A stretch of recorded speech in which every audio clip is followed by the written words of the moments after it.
ntusaba umutwe w'umubyeyi wawe, ntusaba umutwe w'umubyeyi wawe.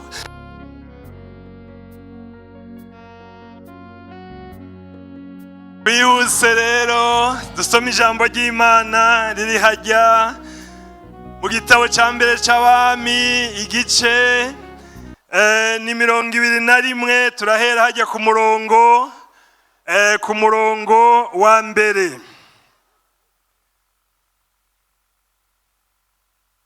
Igitabo cya mbere cy'Abami igice 21, dusome duhere hajya ku murongo wa mbere. Iby'uruzabibu rwande.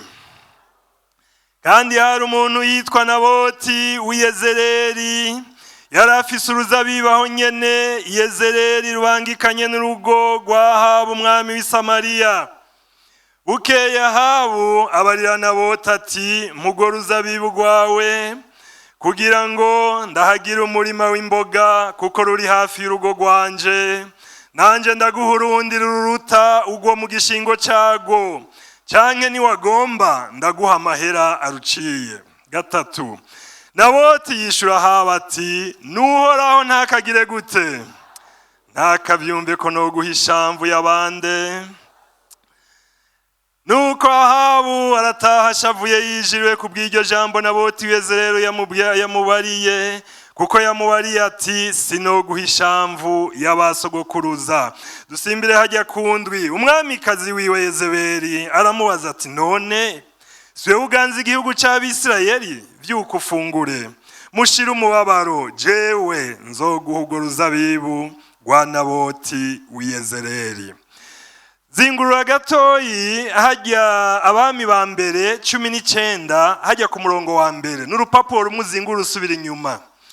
Haravuga ngo Eliya ahunga nde, maze Ahabu adondera Yezeberi ibyo Eliya yakoze byose, n'ingene yicishije inkota bakamenyi bose. Yezeberi araheza atuma intumwa kuri Eliya, atejo nk'aya mango we ubwawe uti natakugira nk'uko wagize abo, uti Imana zirakabimuhanira kandi birushirije.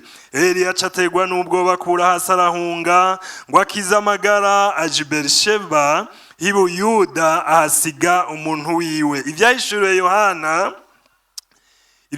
Yohana igice 2, dusome hajya ku murongo. Ibyahishuriwe Yohana igice 2, duhere hajya ku murongo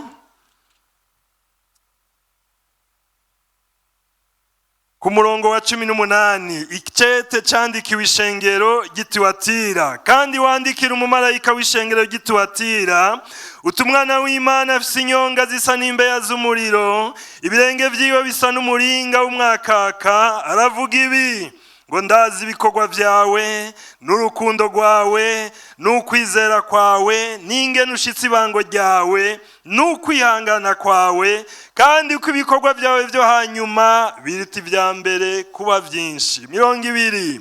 Ariko mfise ico ndakugaya ko, yuko ukundira urya mugore Yezeberi, yiyita uvugishwa n'Imana, akigisha akazimiza abagurano banje, kugira ngo bashakane bajye ivyategerejwe ibigirwamana.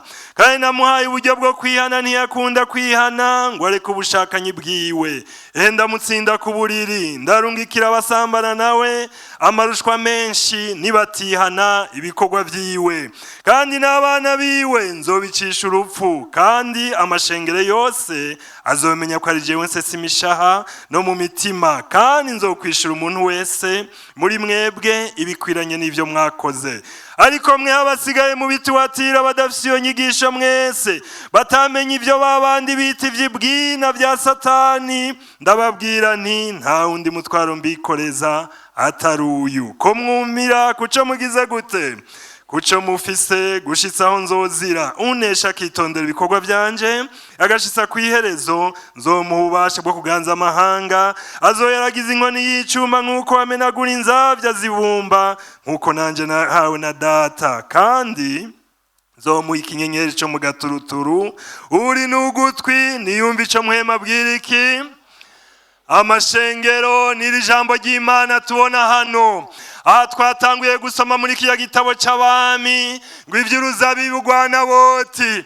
Ndashima Imana yuko nkiri mu cyumba ntaraza ngaha ndiko ndasenga, nagiye numva abaririmbyi baririmba ivy'uruzabibu rwa Naboti. Candafukama ndagushimiye Mana kushingira ntaho ijambo wampaye, nuhabwa icubahiro. Hanyuma rero hagiye murabona twabonye na aho umwami Ahabu hari mu mwaka wa 837 mu gihugu ca Isirayeli, kuko ibi byose tuvuga byahereye muri kijya gihugu. Umviriza shengero ry'Imana rya hano mu Kagari, ibi tuvuga si migani, ibo abavyeyi batwigishije si migani, oya, ariko ni ijambo ry'Imana kandi ni ijambo ry'ukuri, ni ijambo ry'ubushobozi. Mbega niko sitwakurikiye imigani, oya. Hariya rero mu Bwisirayeli muri uwo mwaka haganze umwami agira ndwi. Uyo mwami yitwa Ahabu se yitwa Omuri.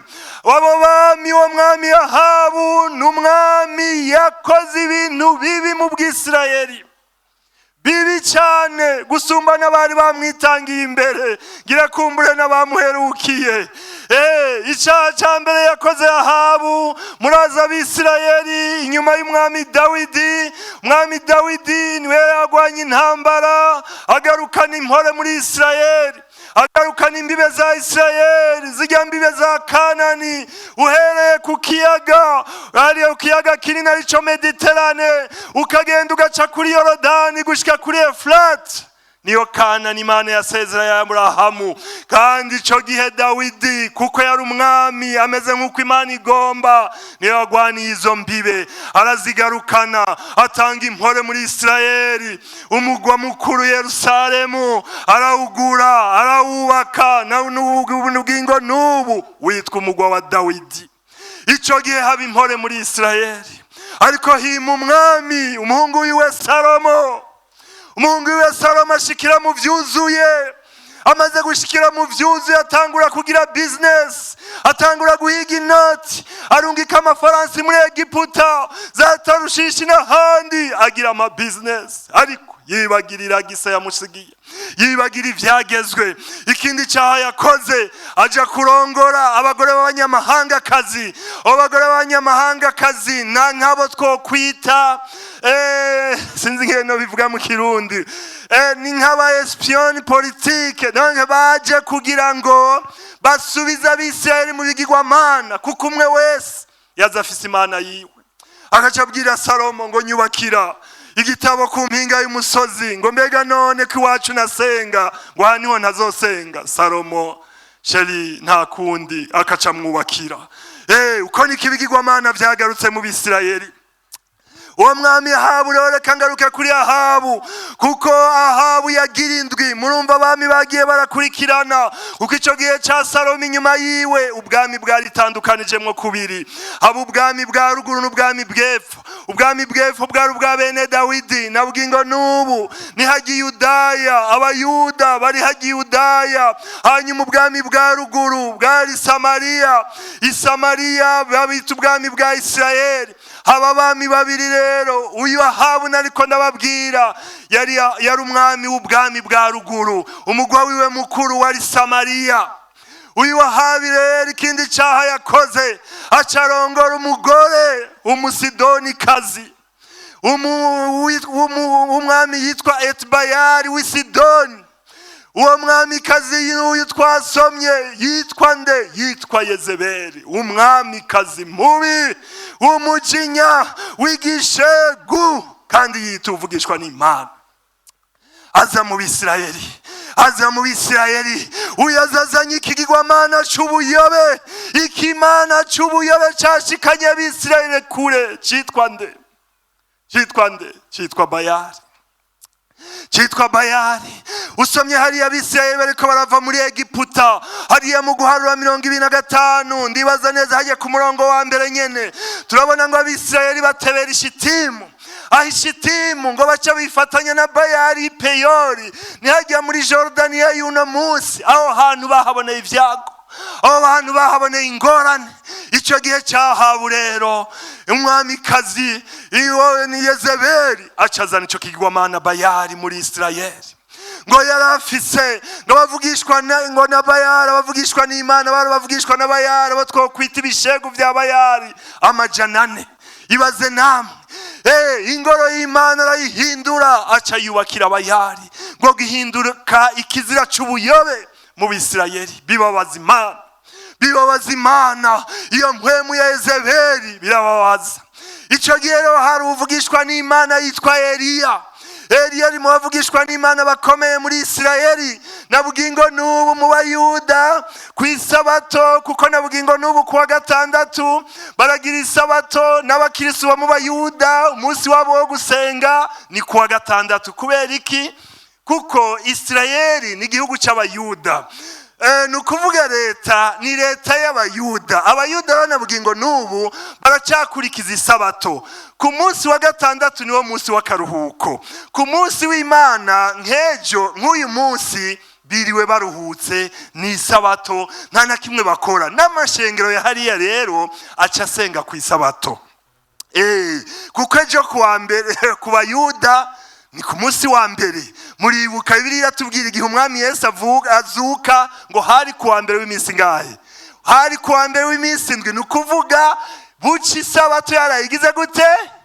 Ihavuye. Nukuvuga ku Imana wacu nk'uwejo Abayuda bavyukira ku kazi. Nukuvuga iki rero? Buri sabato, ndiko ndavuga kuri Eliya, buri sabato Abayuda buri sabato baragira ikintu gisa nk'isangira ryera, kuko baramanyagura umutsima bagasangira no gusangira. Ariko ivyo n'Abayuda, abakirisitu ntabyo bakora. Nukuvuga iki rero? Muguni nahazi yo sabato mu ntebe bapanga, namba umuryango ugizwe, reka mfata ku mugani, ariko sindi umuyuda, ndi umukirisitu jewe, ntimunyitiranye. Reka mfate narigeze guhagwa kuzimira ndiyo makwa kubijamwo. Ndashimira abavyeyi wanje ko banmanuye. Imana ibahezagire abavyeyi, narahatswe. Imana ibahe kuramba. Hanyuma rero reka ndabaye nko ku mugani, nko mu muryango wanje murumva ko mfise abana 9 na madamu w'10. Hariho n'abakozi bashika kuri 2 canke 1. Nukuvuga murumva twese uca tuba nk'11 canke na 2. Hariho n'abashitsi nuko nyene tuca tugira intebe 12 zihuye nawo umuryango. Ariko duteza gusigaho intebe yande ya Eliya. Muti kubera iki? Abayuda nabugingo n'ubu biteze ko Mesiya azoza. Muriko muravyumva? Kuko yaraje ntibamumenye, ahubwo baramubambye. Yesu yavuze ngo naje mu izina rya Data ntimwanyakira, ngo ariko uwundi we niyaza mu izina ryiwe we muzomwakira. Nukuvuga iki rero? Barazi ko Mesiya hazobanza kuza integuza yiwe, ari we nde? Ari we Eliya. Bavuga bati rero Mesiya nitwomutegurira intebe, ariko reka dutegura integuza yiwe, kuko niwe azobanza kuza mu nyuma akatwereka nde? Mesiya. Abayuda rero nagenda babwire Eliya n'umuvugishwa n'Imana akomeye cyane mu Bayuda. Nabugingo n'ubu. Nukuvuga iki rero? Ico gihe hari kugiye cy'uvugishwa n'Imana Eliya. Igihe kimwe rero murababwiye ko Ahabu n'umugore we bari bakwegeye Abisirayeli mu bigirwamana. Eliya gushika nahavuga ibihano bizoba imyaka 3 n'igice imvura itaguye. Ico gihe cy'umwami Ahabu muribuka ivy'agahinyuza kabaye Karumeli. Ujya musozi Karumeli nabugingo n'ubu uri hafi y'igisagara bita Haifa. Igisagara bita Haifa uhagaze muri cukaraba gutya burasirazuba niho ucibona uwo musozi Karumeli. Eliya rero yasengera ku musozi Karumeli. Ni hamwe yarafukamye abwira umusuku wiwe ngo genda undabire ku kiyaga ko atagacubona. Yari ku musozi Karumeli. Ico kiyaga ni kiyaga Mediterane. Nabugingo n'ubu hagaze kuri uwo musozi Karumeli urabona ikiyaga Mediterane nk'hariya. Na n'ubu rero kuri uwo musozi byaratwigije cyane turiyo, kuko murumva Eliya yafukama ku mpinga y'uwo musozi avugana n'ijuru. Muravyumva? Uyu munsi kuri uwo musozi niho hari antene akomeye yitumatumana kwa makuru donc y'igihugu cyose cya Isirayeli. Nkakujya mubona antene ya Ekonete n'iki. Umviriza abantu b'Imana, natwe abantu b'Imana iyo dufukamye ku mpinga y'umusozi mu buryo bw'impwemu tuvugana n'ijuru. tuvugana n'ijuru, ijuru rikatwumva. Ari Karumeli niho habereye kagahinyuza mwama mwumva. Ibyabaye murabizi kubw'umwanya sindabigarukako. Yezeberi Ahabu yatashe muhira aza gutanga raporo ati madamu uzi ibyabaye, uzi ibyabaye. Wa mugabo w'itishubi bamwita ngo nakagabo kuko kari kagufi. Itishubi ni mu nzira uva Yudaya ugana Yopa, ni kwibarabara ni ukibona igisagara cy'itishubi na bugingo n'ubahita itishubi. No hari nisenga batweretse Eliya yahora afukamamwe mu gusenga. Aho hantu hari intoboro zibiri muri iryo senga, baca baratubwira ngo hano Eliya yahora afukamika amavi. Nuko rero arambwira ati uzi n'amakuru, kakagabo Eliya mwumbabarire n'umugabo sindamukengereye, kakagabo kagufi k'ivyanwa k'itishubi kakatsi vyoya karamanuye umuriro, karamanuye umuriro. Baba tipe babayari vyanse yabahaye amasaha ngahe baravuga baravovota baranike bagura madamu vyanse. Arambwira no Sheri Ahabu mwami ivyo byaba ati reka ibara ryaguye ubu nitukivuga none abavugishwa bari ati reka ndaguha yandi makuru utaze terega nta makuru ufise. Ati reka bose yabamanukanye ku mugezi Kishoni, bose yabaciye imitwe. Nta numwe asigaye, nta numwe. Gendera umugezi Kishoni uri kuratemba amaraso.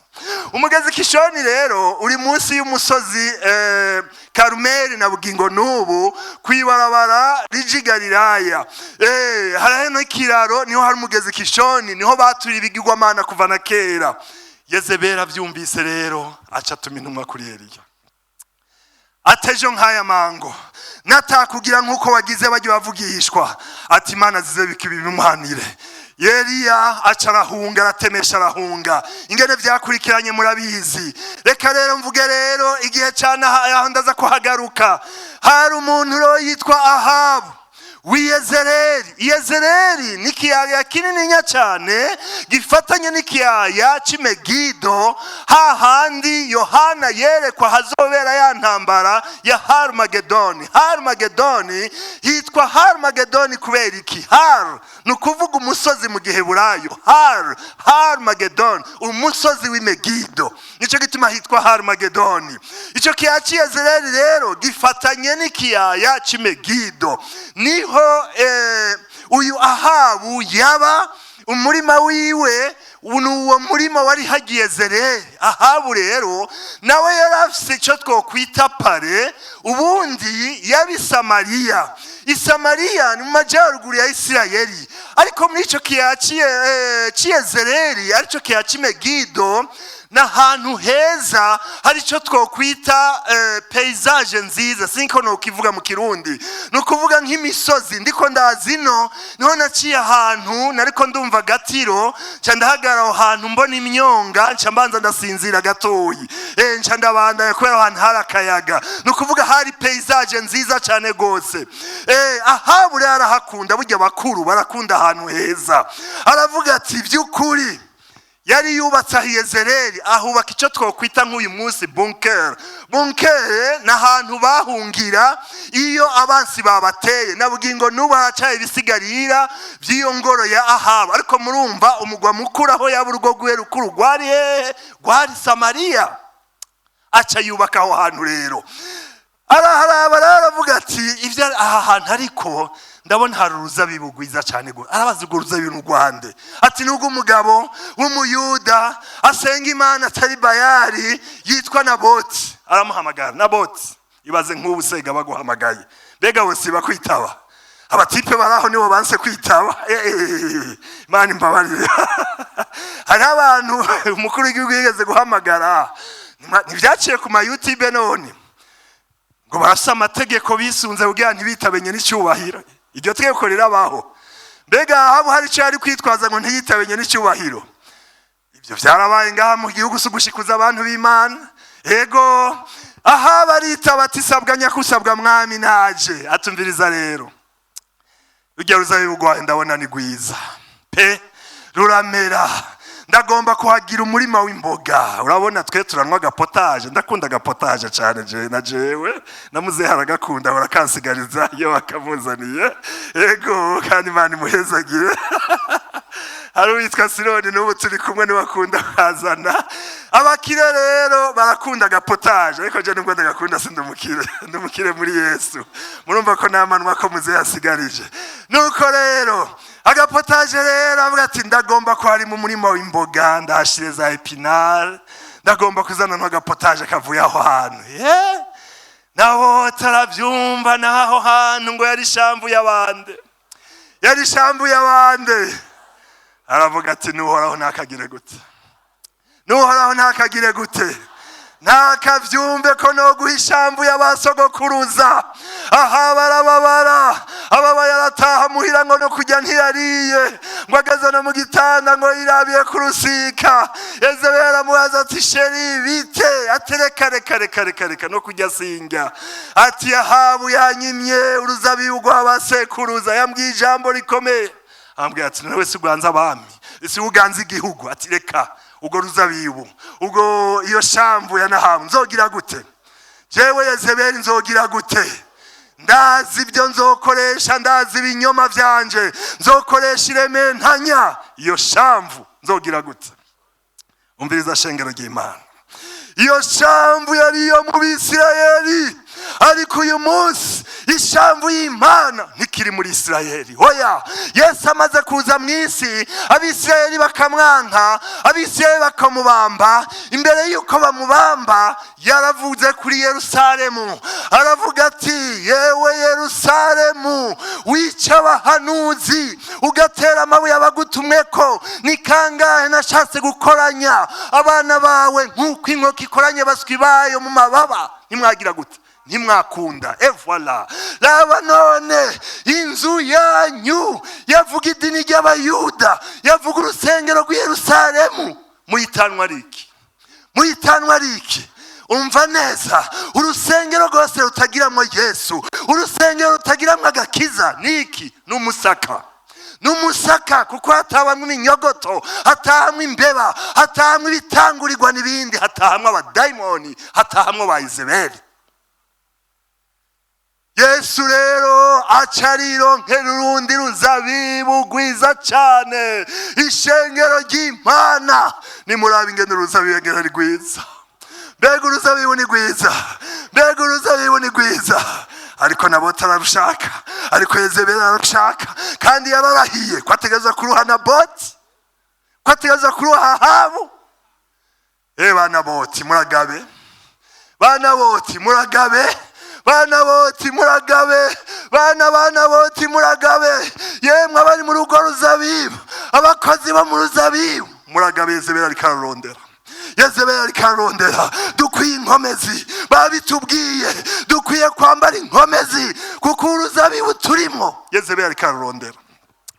Twasomye mu byahishuriwe Yohana ingene rya shengero ryari shengero ryo mu gihe cya nyuma, ryari shengero ryiza. Yesu ararishima ibikorwa, ishengero rikora ibikorwa, ishengero rifise ukwizera, ishengero ryubaka inzu nziza nk'iyi, ritunganya igikorane cyiza nk'iri. Mbega iri shengero si ryiza abantu b'Imana?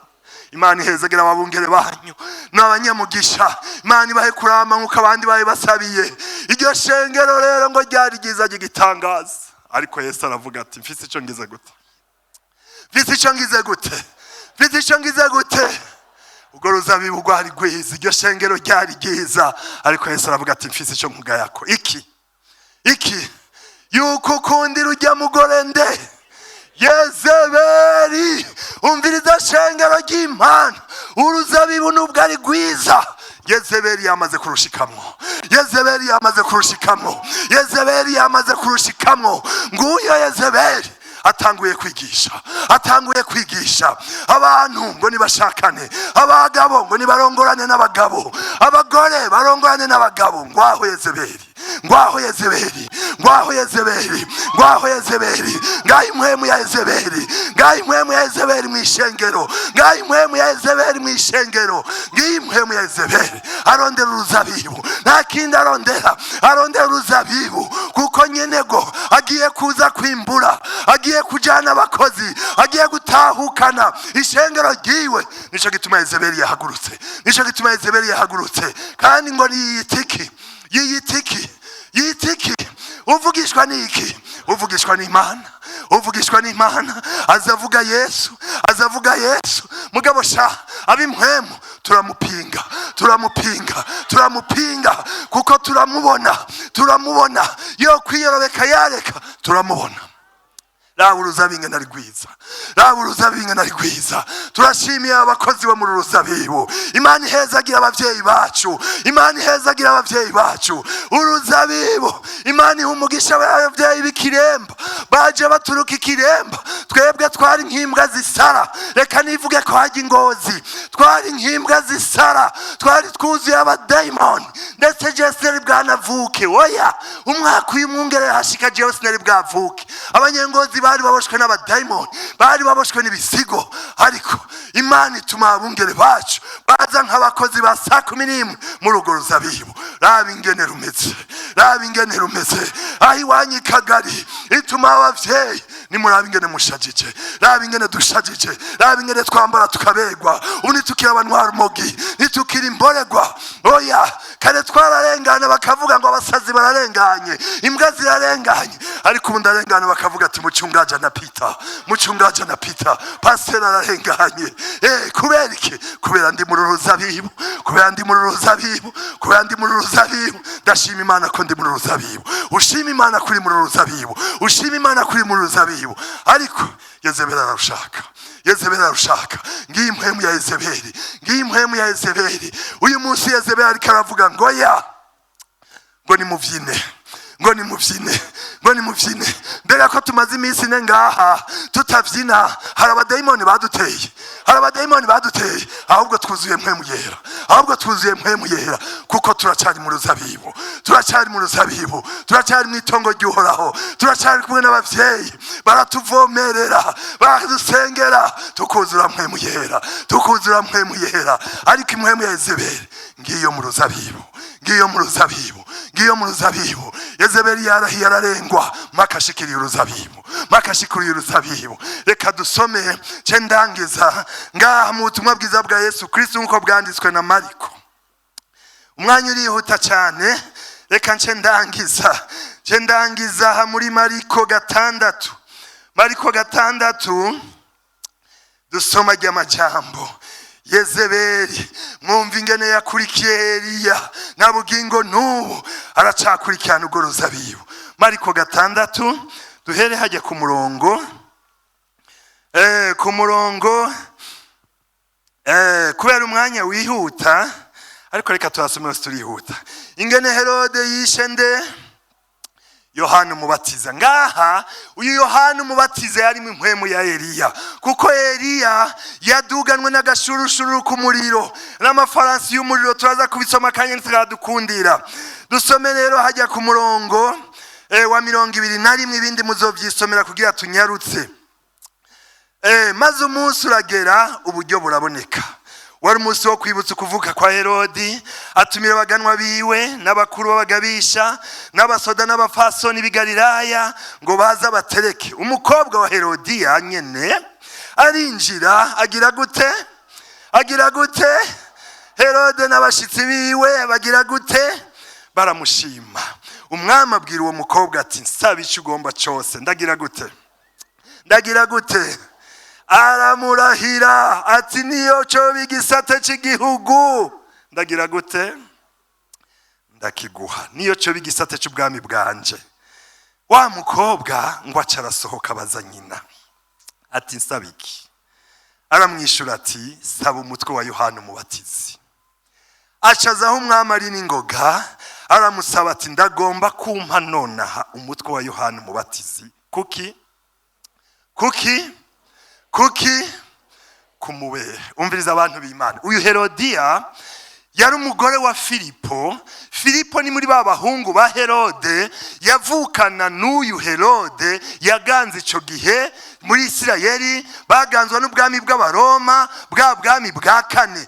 Herode rero niwe yaganze mu bw'Isirayeli, yari mwene wabo na Filipo. Acagomwa Filipo yatwari Galilaya, hacagomwa mwene wabo ariwe wuyu Herodiya. Acagira gute? Aramucikiza, acikiza umugore wa mwene wabo. Impwemu yande ya Yezeberi. Muri ico gihe Yohana aramubwira ati, yewe mwami Herode, nubwo uri umwami, ivyo wakoze niki? Nikizira. Muri uruzabibu rwacu hariho ibizira, hari ibizira abavyeyi batubujije, ivyo badusanzemwo baratubwiye ko ari bizira. None uyu munsi hariho abariko barabizirura. Impwemu ya Yezeberi iriko irabizirura. Aramubwira ati, nikizira. Ngo yari yatumiye ngo abaganwa, ngo baranwa barahorerwa. Mbega muri uruzabibu turaborerwa? Mbega muri turaniporeza? Niki shengero ry'Imana? Ikiboreza nikizira muri Pentecote. Bwira mugenzi wawe ngo nikizira. Nikizira, wewe uri kurabinwa, watewe n'impwemu ya Yezeberi.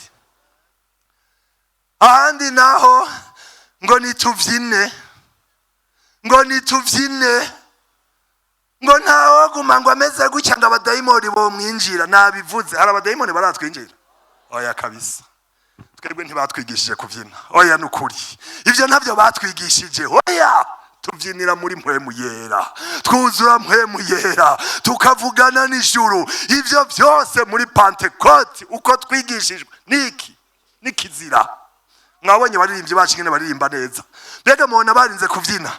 Hewe n'abakongomani, hewe Imana ibahezagire. Mbega bari hehe? Narinzi ko bahava bagira akadiho kubera hari iwabo. Ego Mungu awabariki sana wa ndugu zetu. Muzure mpwemu yera abantu b'Imana. Ico nikizira abantu b'Imana. Ibizira byose ibyabatama batubwiye ko bizira, bizabiguma ari bizira muri uruzabibu. Batama bacu, uruzabibu naho habu yose aragute, nimuze mumuhe. Oya kabisa, nimuze mumuhe. Imana ibahezagire. Bariko bagwana urugamba rukomeye. Ariko reka ndababwire abantu b'Imana, inkuru y'umubabaro. Abo bavyaje ubutumwa bwiza, aba twavyawe n'aba batama twebwe nyene, ururunganwe bangana n'uku kwanje, nibo bariko barakorana na Yezeberi. Uyo mukobwa rero ngo Herodiya ngo acagira akazikande Yohana. Herode yaramufasha aramufunga, ariko aravuga ati, uyu muntu jewe nuvugishwa n'Imana, sinogira gute? Sinomwica.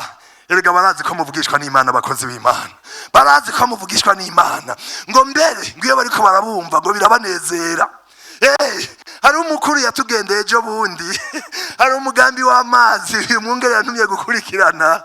Hanyuma ndagerageza, abakuru baraza, bamaze kuza, warabarongoye ari umudeja akomeye cyane, umudokiteri. Abonye Mutama aramubaza ingene ishengero ryatanguye niki. Ariyumviye ati, Mutama, none ibi byose niwe washitse ari inzu y'ivyatsi? Atego kwera. Mu nyuma yarambarije ati, none ujya mwungere wanyu yizehe? Burya bwenge bwose yabukuye he? Ngo murahiriwe mwamana n'umuntu nk'ujya kabisa. Ngo murahiriwe. Nguko nzoca ingozi, ngo zoza ndaza kumuramutsa kabisa. Mutama ujya muntu n'uyu munsi arabashima. Kubera iki? Ubwenge bw'Imana.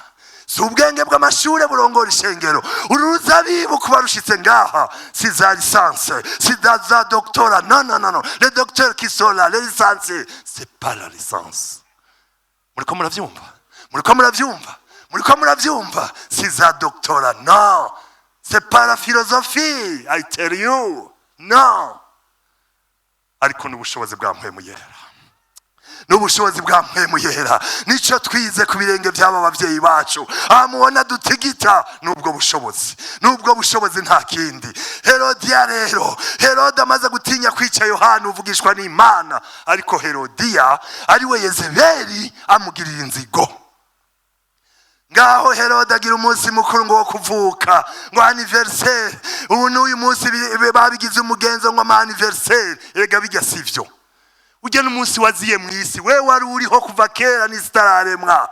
Umunsi anniversaire yawe yo kuvuka n'igihe ufuka mukihana, kuko niho wavutse ubwa kabiri. Uri kuravyumva muntu w'Imana, niryo vuka rigufitiye ikimazi. Herode rero ngo ninahaze umunsi wo kuvuka, umwana w'icaha ngo yarinjiye, aravyinye, impuzu arataye, aravyinye. Ngiyo ya mpwemu ya Yezeberi, iyo nyinari sinzi ivyo yari karafuruguta nyina hariya, aravyinye. Herode ngo n'abatumire biwe ngo baragira gute? Ngo baramushima.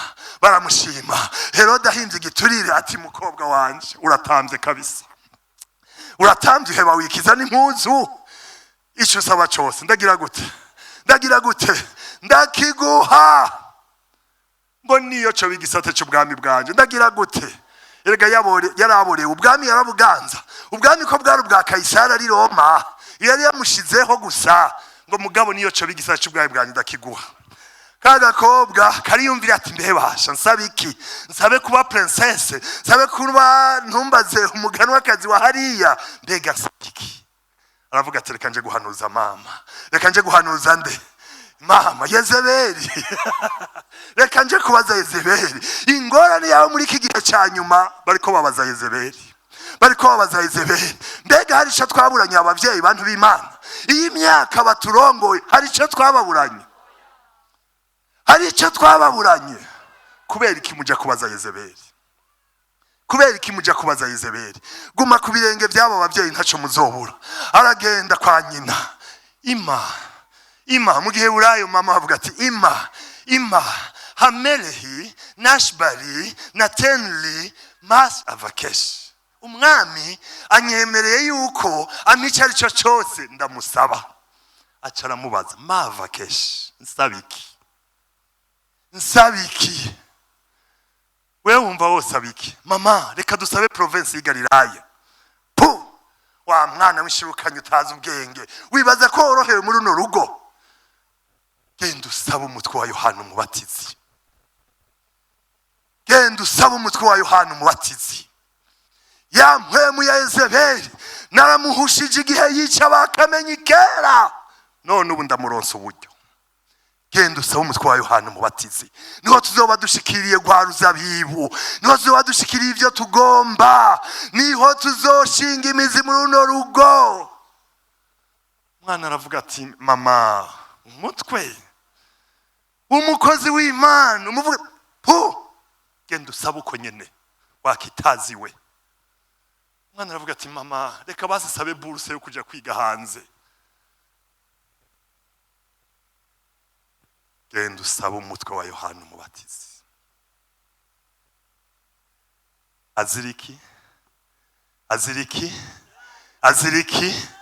Aziriki uruzabibu.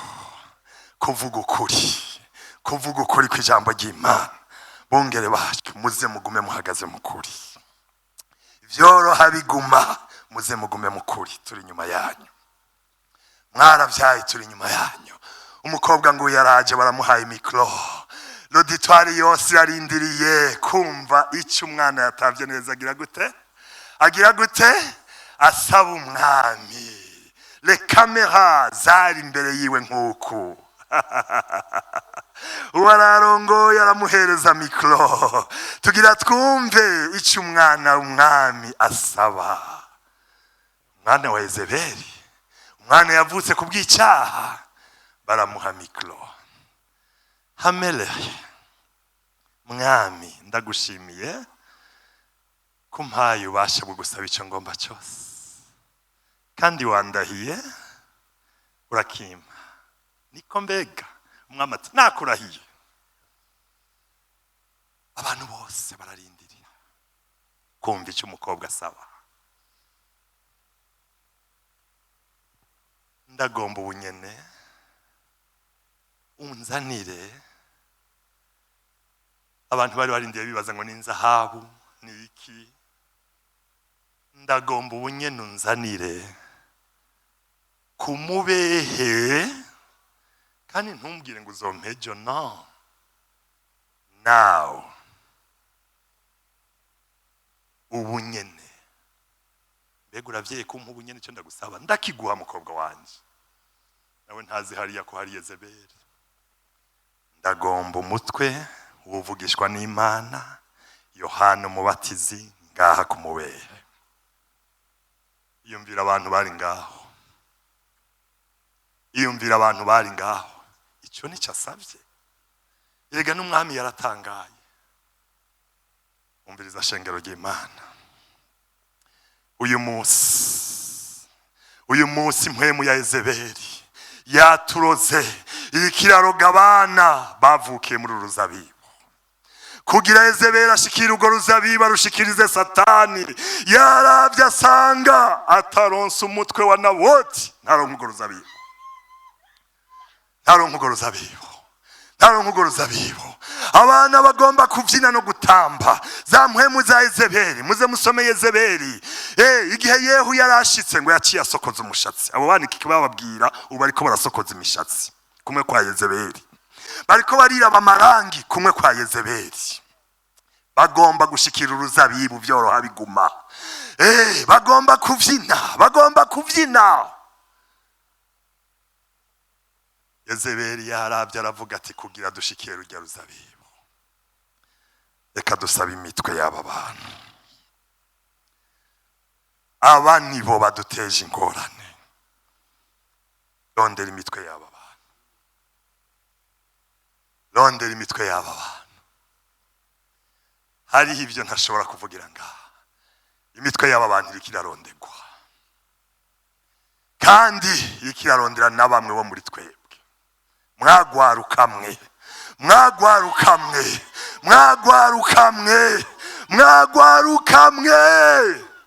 Ngaho Yezeberi ariko arabarondera umuvumo. Umutwe w'umuvyeyi wawe yakwigishije kwambara neza, yakubwiye ubutumwa bwiza, yakubohoye abadayimoni. Harageze kusaba umutwe wiwe, harageze kusaba umutwe wiwe.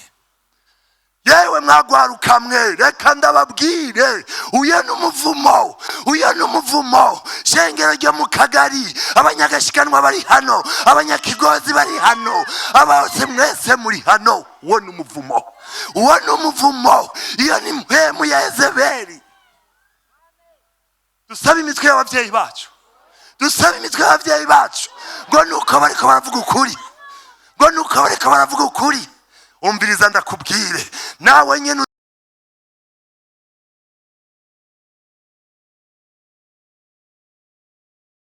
usaba umutwe w'umuvyeyi wawe. Oya, uwo n'umuvumo. Nawe uzokumva ubutumwa haba kuri radio, haba kuri televiziyo, ntuzusaba umutwe w'umuvyeyi wawe. Nta bandi bavyeyi dufise, nta bandi bavyeyi dufise. Aba badusumbira n'abavyeyi batuvyaye mu buryo bw'amaraso. Mbega murabizi, nitwapfuye tukaja mu muriro, basogokuruza hari ubutumwa bari bafise. Nibapfuye bafira mu badayimoni, nitwaye tubashwe n'abadayimoni tubafise. Aba badusumbira abavyeyi bo mu maraso kure.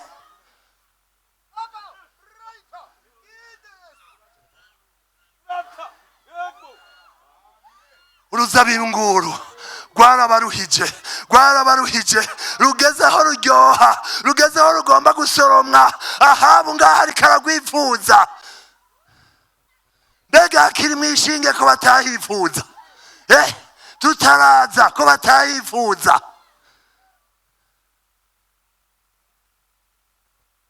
Umviriza shengero ry'Imana, twimire kuri impwemu ya Yezeberi, twimire kuri impwemu ya Yezeberi. Vyoroha biguma, vyoroha biguma.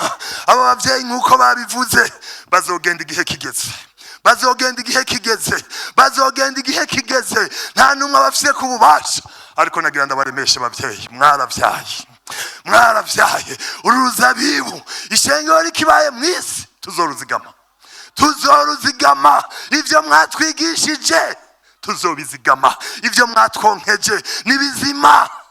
Nicyo gituma n'ubu tuguma twonka amabere yanyu, kandi tuzoguma turonka. Nivyo bizodufasha. Worozi ko amabere ya nyoko aho yakugejeje ngaha, amabere y'abo bavyeyi niyo azodushikana mu bwami bwo mwijuru. Niyo azodushikana mu bwami bwo mwijuru. None ko tudakwiye gusaba imitwe y'abo bavyeyi, mbega dusabiki? Dusabiki. Umviriza sindinda gusoma.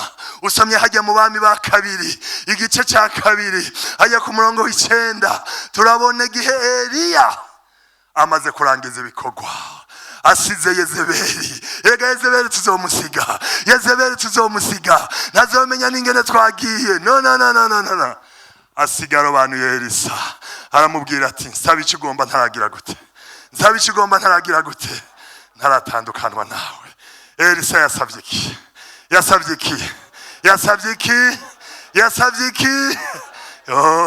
Yasabye imigabane ibiri y'impwemu ya Eliya, ngo dusabe imigabane y'impwemu z'aba batama abantu b'Imana, ngo dusabe imigabane y'impwemu z'aba batama.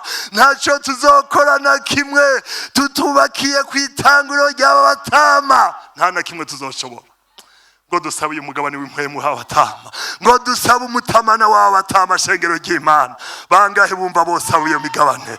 Haguruka, nimuhaguruke, haguruka mwese, haguruka, dusabe imigabane y'impwemu y'aba batama kugira ngo dushobore guhangana n'impwemu ya Yezeberi.